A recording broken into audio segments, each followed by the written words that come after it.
La chronique ciné avec JPL.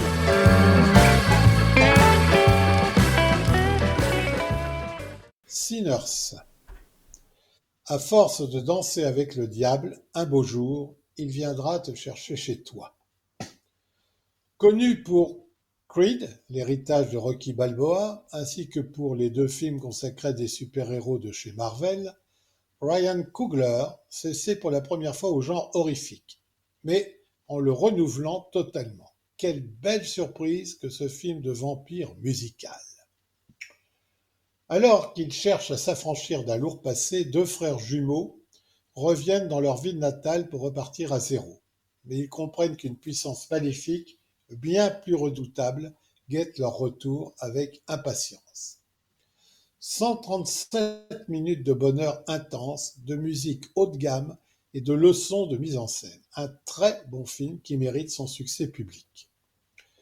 La catégorisation de film d'horreur est trompeuse. Certes, c'est un film d'épouvante, mais il y a tellement de niveaux de lecture différents qu'il est somme toute difficile de classer cette pépite dans un seul genre.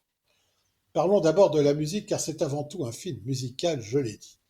Et les nombreux numéros sont tout simplement formidables. C'est aussi une page d'histoire des États-Unis, mêlant, tout comme l'inoubliable Ragtime de Milos Forman de 1980, qui parle de racisme, du KKK, d'émancipation et d'amour.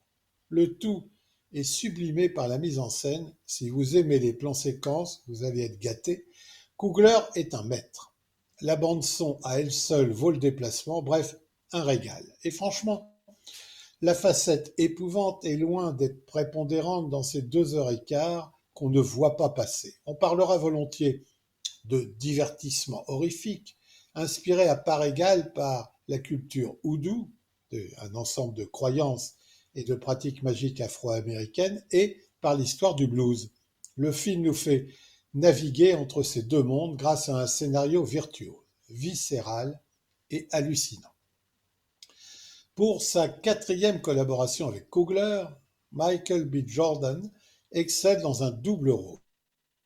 Mais que dire des Hailey Steinfeld, Miles Caton, Jack O'Donnell, Wunmi Mosaku, Jane Lawson, Omar Benson Miller et compagnie, tous impeccables. Tout ce casting participe à la complète réussite de cette espèce de Dracula's Blues, véritable lettre d'amour à la culture afro-américaine tournée au cœur de la Louisiane, éminemment politique dans son discours contre le racisme et l'oppression des peuples, avec ses personnages en quête de liberté.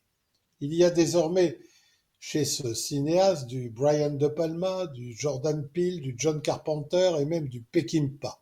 Bonjour les références. Préparez-vous à être secoués, déstabilisés et surtout, ne quittez pas la salle dès le début du générique. Surprise!